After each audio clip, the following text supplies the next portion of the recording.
Of all the myriad theatres and other performance venues in my hometown, Newcastle upon Tyne, perhaps none has a more interesting history than the aptly named Tyne Theatre and Opera House. Located on Westgate Road, it dates all the way back to 1867, and in the 20th century it was converted into a picture house and later became a blue picture house before being reconverted back into a theatre and being Grade 1 listed, which is the highest listing a building can get in the UK.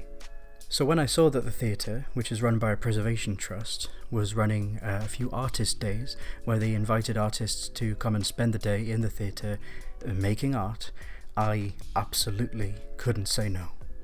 So come and join me.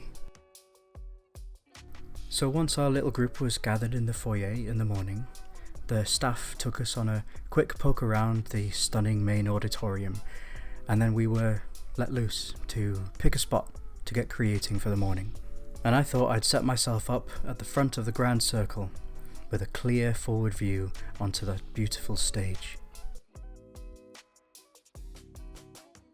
I got myself set up and then started off by making a quick pencil sketch.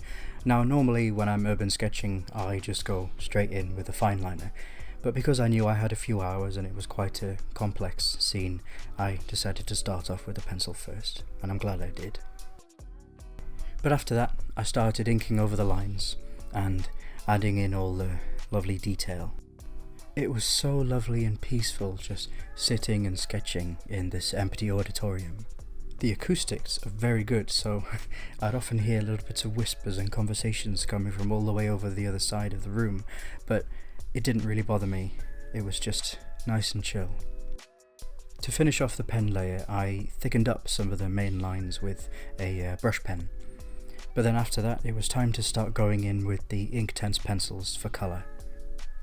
I find these a great alternative to watercolour because they're really strongly pigmented, so you can layer them up really nicely and you don't need to scribble on really strongly to get a strong layer of colour.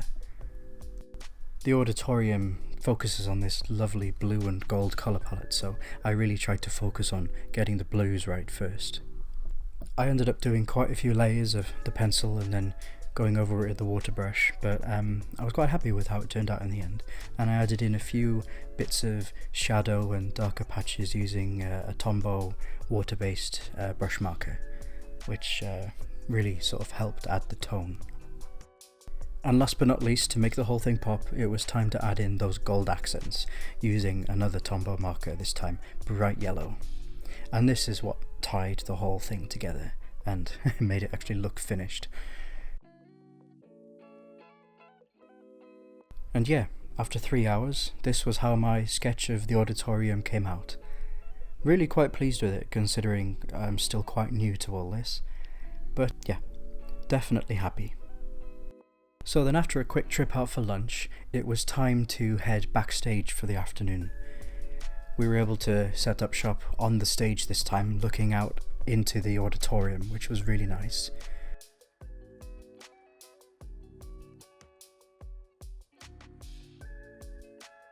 We also had the amazing chance to go into the understage area, where all the Victorian style stage machinery is, and have a go at sketching that.